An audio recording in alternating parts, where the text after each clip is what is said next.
us as an administration. So I really hope that this evening may be a turning point, and that we will, engagement is getting better. We know it's getting better. We want that engagement to continue.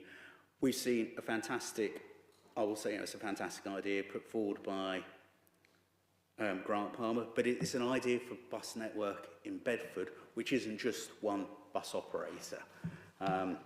There seems to be a desire to make that network work.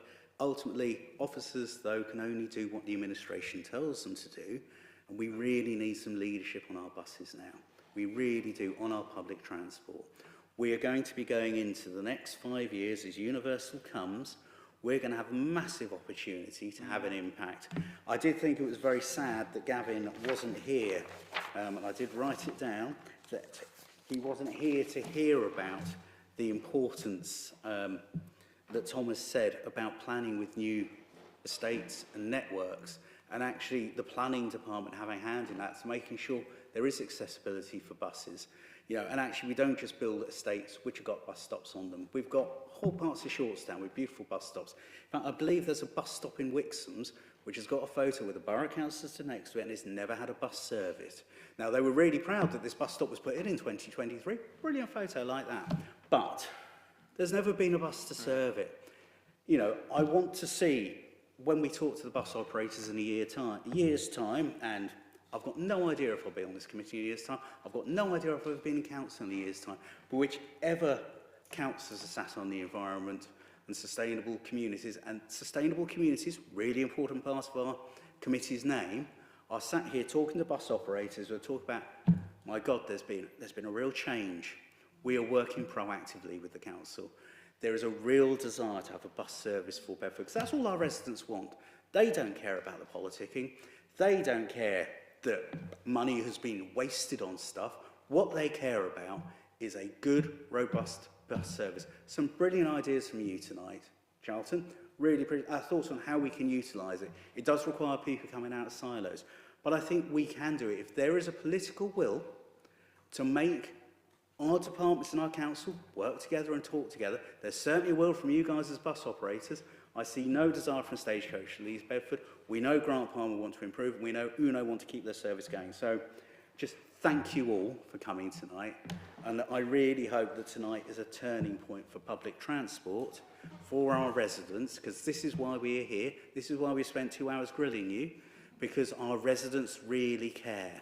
It's the one thing they come and talk to us about, and so it's really important we do. So thank you for that. And also, officers, thank you for all the work that you do on buses, and I know you do a hell of a lot of work. So it might have felt a bit like there's some bricks thrown tonight, but we recognise what you do, and you have been superb at what you do, and keep being superb at what you do as well. Thank you. Oliver? I'm sorry to be a pain here, but as an overview and scrutiny committee, we have the ability, do we not, to make a recommendation to the executive. We do. So perhaps if the committee agreed it, and I know I'm only a substitute, but if we think it's a good idea to recommend to the executive that we have a bus forum that involves the bus companies, councillors who are interested, and officers, perhaps that could be taken to the next executive meeting. I know it's not for a few months now, but would that be an idea? Yes.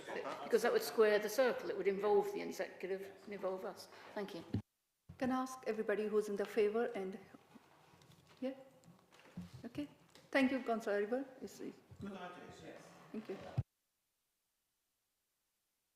Okay, the last comment from me. I promise will be short.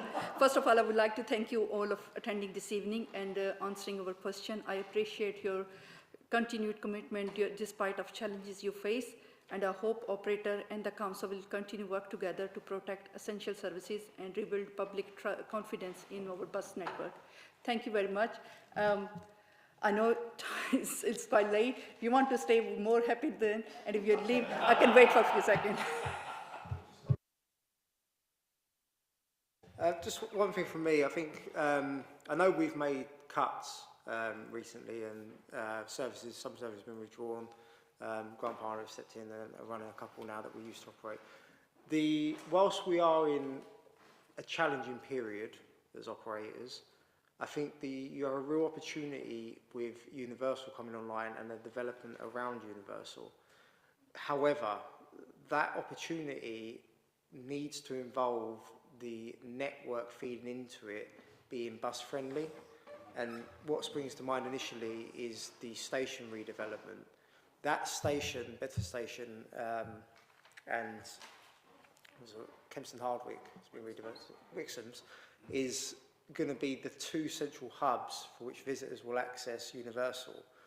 Speak to us as operators, Tom included myself, because we will be able to tell you, not exact, but likely what provisions are going to be needed at those sort of stations. They're likely going to need to have high frequency services up to every 10 minutes or more frequent. They're probably going to be the end of routes for some services, so they'll need layover spaces. You need to make sure the infrastructure is there. Whilst the network at the moment is not optimal, there will potentially be a lot more services operating in Bedford in 7 years' time. And it's about making sure that as the development comes online, that we're putting in the infrastructure that enables services to increase, and that there's the ability there for them to have that space partitioned within those rail stations, for example, and the bus station, that build it now, field of dreams, and it will come, kind of thing. Thank you. I think Joe want to make a last comment. Yes, if I can. I think you're absolutely right. I think we need to see this as an opportunity. It's at its worst at the moment, but we can build a better Bedford. And part of that, we have so many opportunities with the growth, with Universal, with East West Run, and all that brings. We have a dedicated piece of work that's currently being led by a consultant that's been funded by grant funding to look at a transport opportunity plan, and it's doing exactly that. And in doing that, the consultant is liaising with the bus operators and various other stakeholders. So that work is currently ongoing. Thank you, John. I'll give you 2 minutes. So, if you want to leave, then I can move on to the next agenda item. Can I just say thank you for having me, and I look forward to working with you going forward to rebuild, engage and develop our network further. But thank you. Thanks, guys. Thank you, Thomas.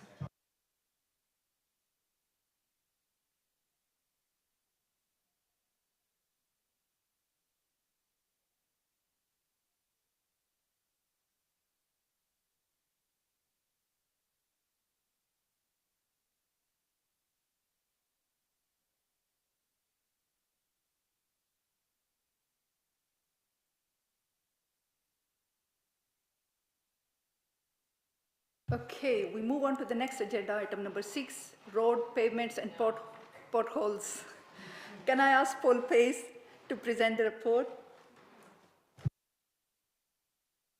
Thank you very much, Chair.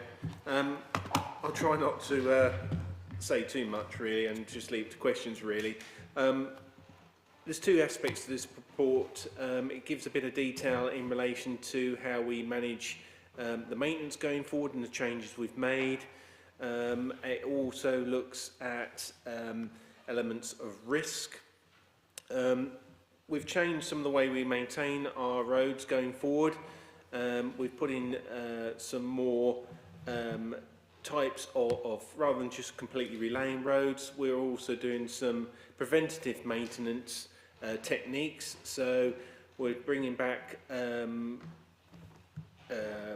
surface dressing techniques, recycling more carriageways.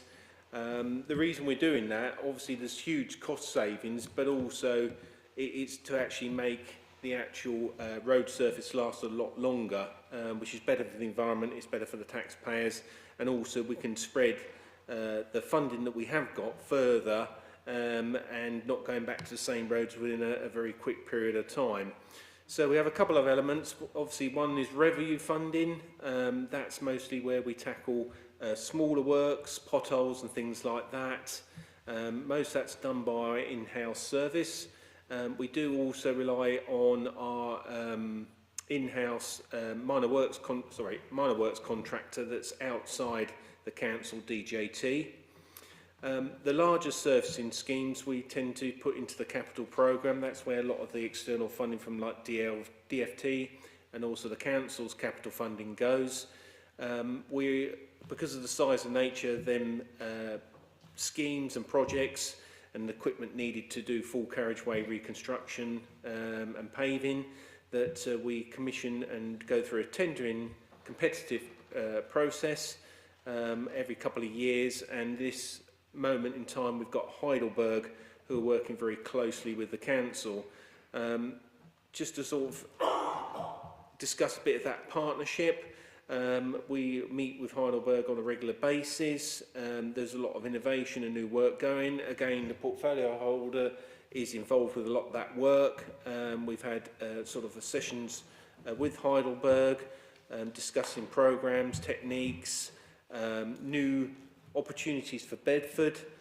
We've even had new surfacing and products named after the council itself. So that's some of the work that's ongoing. One of the other elements we looked at is the Elastomap machine. That's a machine we invested in last year, and that's helped us to do a number of different types of repairs. So rather than just filling potholes, it takes bigger surface areas.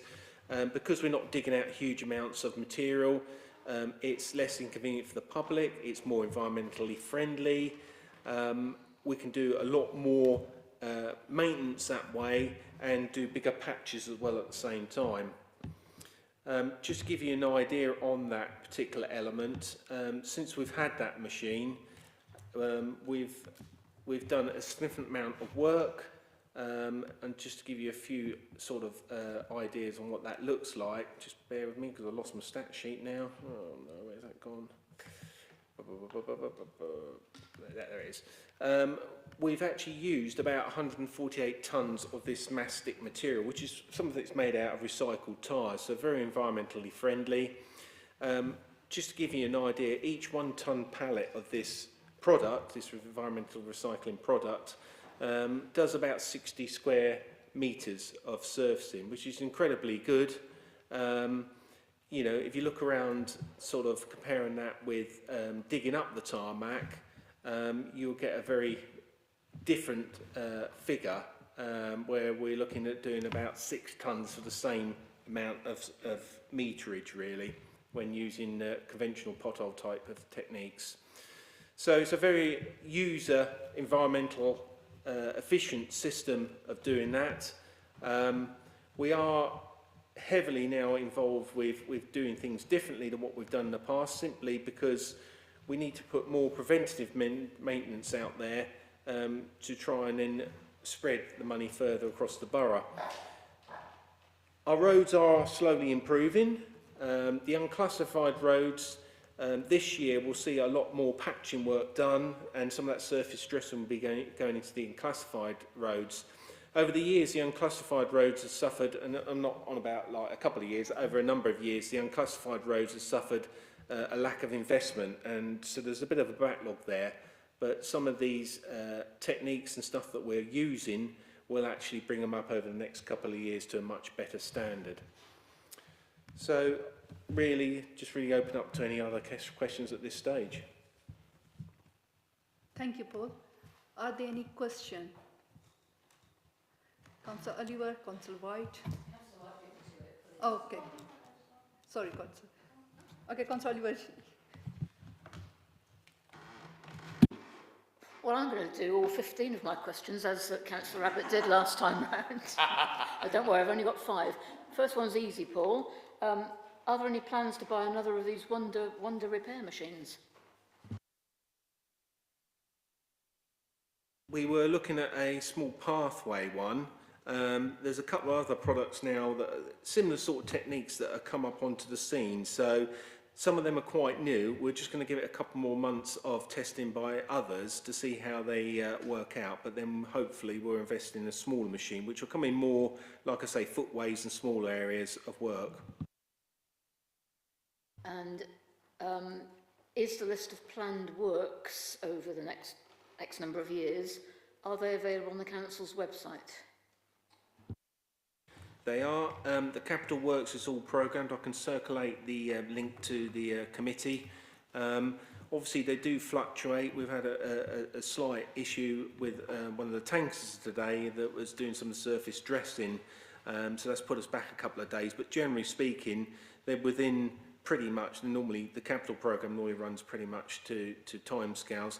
There are implications with weather and network issues with other people requiring urgent road space and stuff, such as utilities, where sometimes that puts back our capital programme or what we're trying to do on the carriageway. But generally, all the information is pretty much up to date on the website.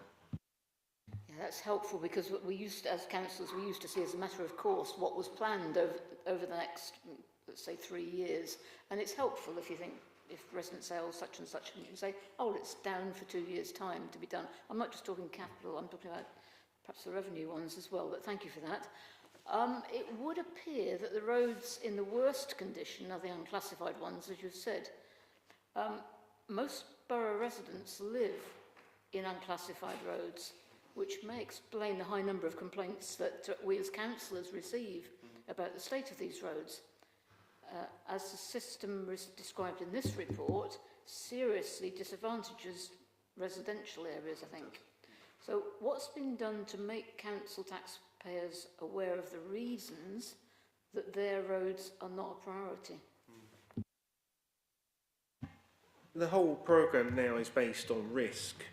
So, you know, obviously we do all the testing, the various testing, the skid testing, the actual, you know, the deterioration of the roads and stuff, and we use this. It's all, you know, over the years it's become quite scientific, the information that we need to use to direct our resources and funding to the best, most needed areas. So we've spent a lot of work, a lot of funding on major schemes and stuff inside the borough, but that's been at the detriment of the urban routes and stuff. So, and again, we have to remember some of them routes, the risk involved with some of them routes, because most of them are 60-mile-an-hour roads, compared with like a cul-de-sac or you know, a slow-speed 20-30-mile-an-hour road. So we understand that that is the case, and that's hence why we brought a lot of these preventative techniques in as well, which will improve the skid resistance and stuff, where some of them are found on skid resistant in the urban roads,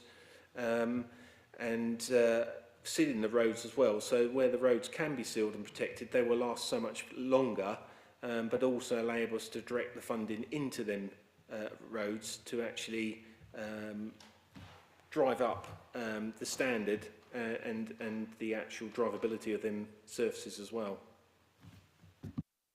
Yeah, thank you. And having read the report tonight, I understand the approach and the risk way of operating. But if you speak to somebody who lives in a road, let's say in Coldwell, that's got a crater in it, and they'll go, well, I pay my council tax. It's hard for people to understand why things on their doorstep aren't happening. And I think perhaps a bit more communication about that might be helpful. Yeah, certainly if there's a case, there's a pothole and stuff, we have obviously intervention levels where we respond accordingly. So I'm sort of more talking about the major capital works and things like that. Obviously the revenue funding, we still, you know, we spend average about £900,000 a year on various different revenue types of pothole filling, making safe. Again, some of that's now used for the Elastomac machine, which can take out bigger areas and stuff. So it's not the case we're ignoring that. But we're directing the large-scale funding, the capital funding, to the roads that really do need it now. Thanks. And last one, so it was only 4 questions actually. What influence does this council have over the roads for which we're not responsible? For example, the Swan Roundabout at Marshleys, because I travel that route regularly out to Wootton, and it's like the Dodgems. It is so dangerous because the road markings are so faded, nobody can tell where they're supposed to be going. It's like a racetrack. So, and it's the same with Anglian Water. When their manhole covers start rattling, you know, it's not us, it's Anglian Water. What influence can the council have over those organisations? Yeah, Good question, because I actually know that's happening there. The white line and all the line and signing round that roundabout is due to be done very shortly. I believe next month. I can come back and confirm that, but it is something that's been in the pipeline. Obviously, that has a major impact both on national highways as well as our own roads. So it's taken some time to get the appropriate road space, bearing in mind what's going on with all the Black Cat and all the other works in the nearby area to get onto there to do the work. It's been quite challenging, but I believe it's due in August, but I'll come back and definitely confirm that. I believe Councillor Gribble want to come in to answer some of the questions. Thank you. I don't know if I'm allowed or not. I've just passed it, to be fair. Coming back to Councillor Oliver, I'd really encourage you to, if you do see defects, to report them. I'm more than happy to come out. I come out and visit with officers. And for example, we've done a lot recently in Councillor Atik's ward, and we were able to explain that actually we will temporarily fix that because next year the whole road is going to be resurfaced. So that's something that actually you can feed back to residents. Also, you may or may not have noticed, but councillors now get real advance notice of works actually in their ward, and that gives them a chance to feedback. Say, for example, actually we could do with a different, a parking bay marked there, or we need another drop curb or something, and that is the time to feedback to officers, and we can implement those small subtle changes to the programme. Generally, we can do that. I would really encourage people to report. As I say, I'll always go out. Thanks for the offer, Councillor Gribble. There's absolutely no need, because I'm pretty red hot at reporting things I notice around the ward. But I mentioned Cornwall because I was a councillor there for 10 years, and it's a very different case. That the road surfaces there at that time and now are very different to Kempston North, and that's nothing to do with me. It's just the size and nature of it. But thank you for the offer. Councillor White. Hi, thanks. I think this one's to Paul. It's to do with like time frame and urgency when we report things. So on Bedford Road in Kempston, we were lucky to have the part of Bedford Road resurfaced last year, but unfortunately in December we had an issue with 2 of the crossings. I think due to the resurfacing, the water from one of the crossings, the resurfacing, it wasn't going into the gully, it was pooling at the actual crossing.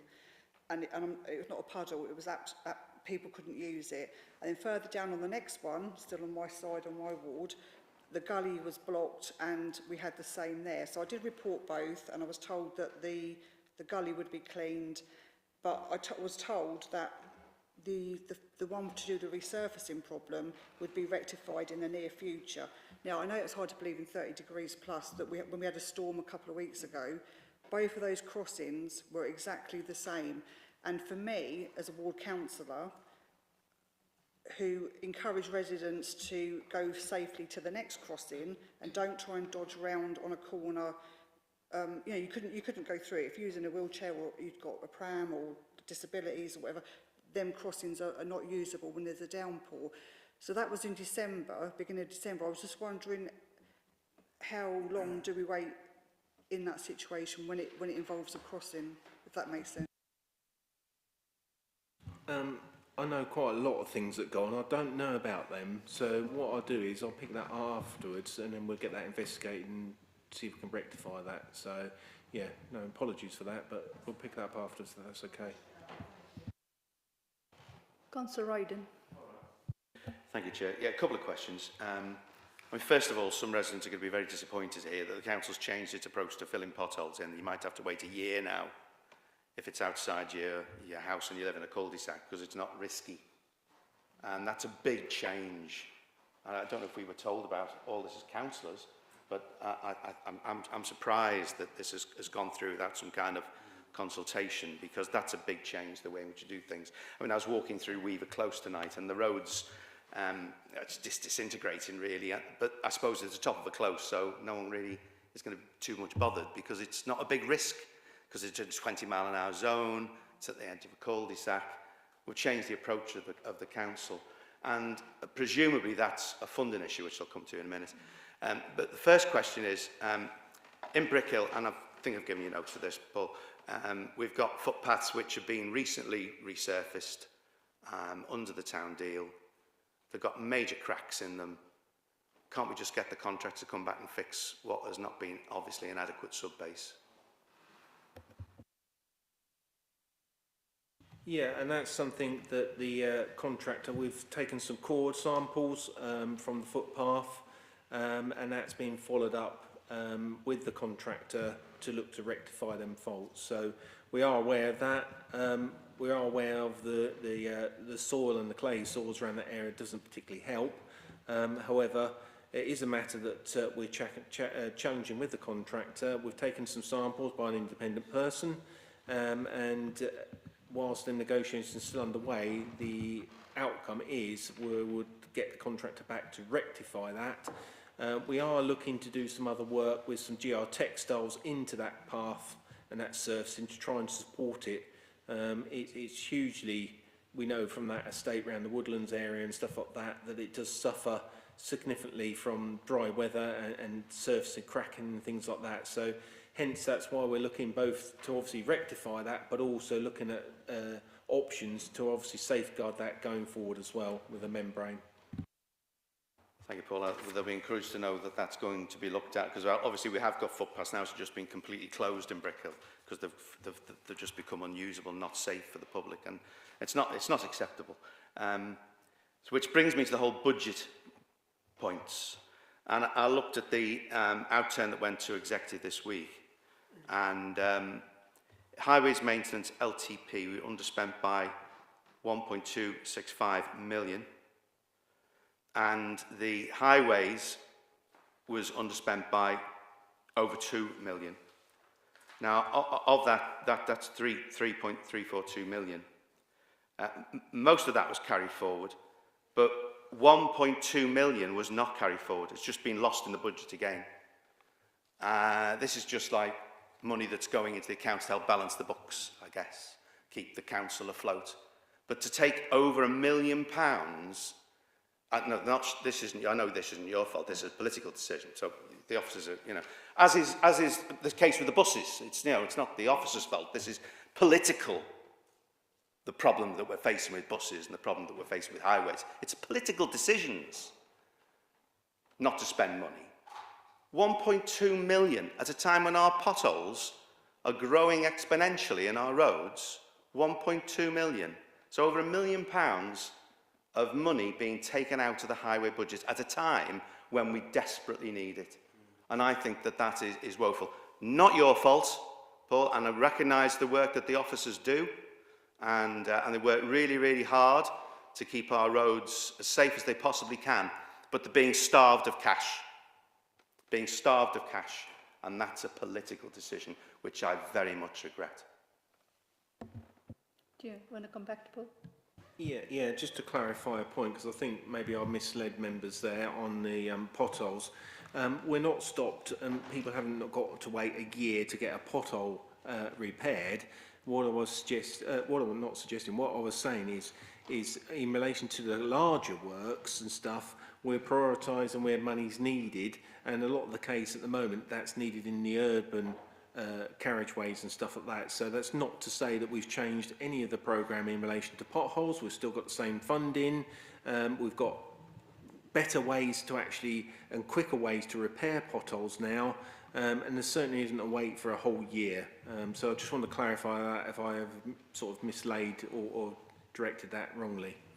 In relation to the funding, I'm not aware at this moment in time any funding that's been lost or not slipped forward. So I'm happy to follow that up and get a report to a response back to the committee. But I'm not aware of any of funding that's been stripped away that has already been committed. So I will come back to the committee if that's okay, just to confirm that.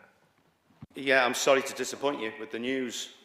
It's very disappointing, and you must be gutted to lose £1 million of funding from the highways budget. I mean, this is money that could be going to fix the potholes. Now, in the report, it said up to a year to fix the pothole. That's what it says in the report, up to a year. That's why I've used the figure of up to a year, because it's in the report. But the loss of the funding, the £1 million, over £1 million, is devastating. And when you go back and you report what's happened at the outturn of the executive to your officers, I'm sure that they will be as gutted as we are. Thank you, Charlie. Councillor Abbott. Thank you. This is brief, I promise you. Your machine, your new Wonder machine, which lays recycled material, it leaves a raised surface. And I've had it reported to me by cyclists. This can be a real issue. Have we investigated this? Have we ensured that actually this is safe?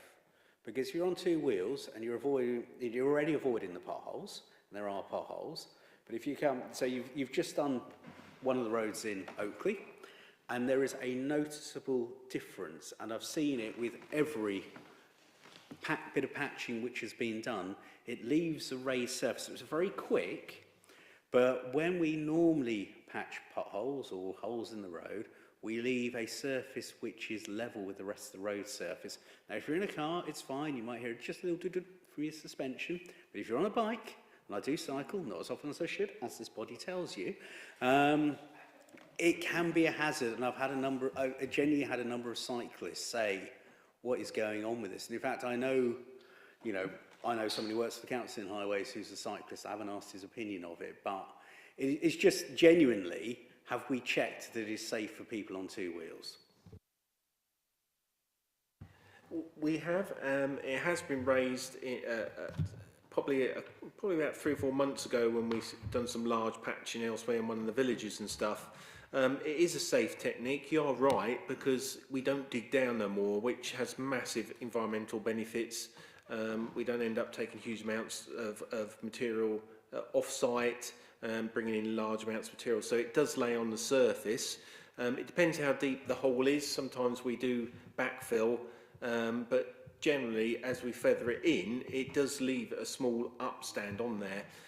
It has passed all the highway testing, and anything that we put, well, not just us, but anything that comes onto the market has to be fully tested robustly. That's like, well, I said before, some of these other new techniques that come on board, whilst they've all been certificated and things like that, we want to see a couple of other local authorities try it first.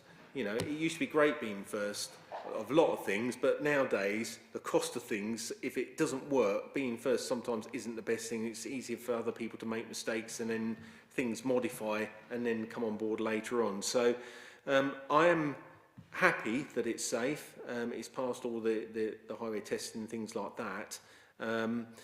We have had it reported. I think it's more of a, because it's different, I think over a number of years, I think people realise why we're doing it. We perhaps could do a bit more education to people, why were you doing that, and the environmental benefits and stuff.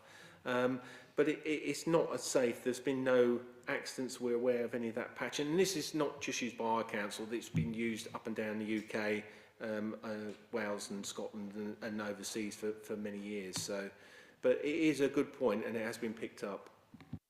No, I appreciate that. Well, I'd say it was generally didn't know, but it's been raised and I've noticed it. And having just been to look at the patching in Oakley, I'm very pleased it's been done because they were starting to get crater-like. But yeah, it's just a comment which had been passed to me. It wasn't meant to be, and I'm sure it is safe. But as people have, residents have raised it with me, I felt it was just appropriate to ask a question just to make sure we were happy with it. And so, no, that's good. Thank you. Thank you, Councillor Abbott. If no further question, can we move on to the comments? Yes, Councillor White. Really quick one to touch on what Councillor Gribble was saying. We had 2 roads resurfaced in Kempston Central and East, what year were we? One last year and one this year. And we had the opportunity to come in and speak to officers, and it was a real benefit as ward councillors, because like you said, Councillor Gribble, we had a chance to talk about other issues in that road and the work could be done at the same time. So I think that is a positive thing that has happened, and we were really grateful as ward councillors to have that engagement. So yeah, so thank you to the officers or whoever came up with that idea. It's brilliant. Any more comments? Do you want? Okay, Councillor Sira. Okay, last comment from me. Thank you very much, Paul, for your report and the officer with your hard work. And I co-councillor White comments. We had a meeting prior to the resurfacing, and I welcome to the introduction of Lestomac repair system, particularly its environment benefit, include carbon emission, reduce carbon emission and faster repair times. But I would like the highway maintenance should be support wider council priorities, including road safety, accessibility, active travel and healthier communities. Thank you. I'll move on to the agenda item number 8 now.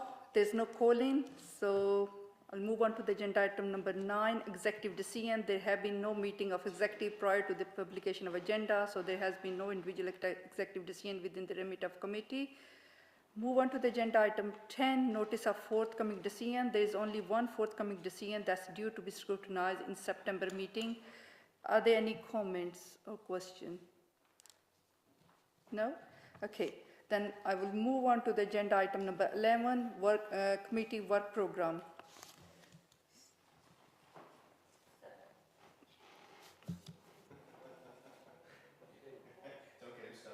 Yeah.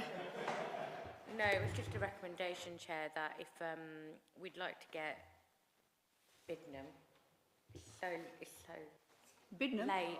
It's so late, honestly. Whatever Councillor Gambold was saying. Yeah.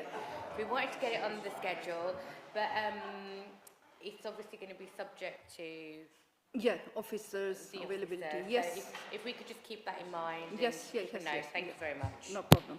Thank you, Councillor. There are no further item on the agenda to discuss. I declare the meeting to be closed, and this is one of the longest meetings as our chair. Thank you very much. Have a lovely evening.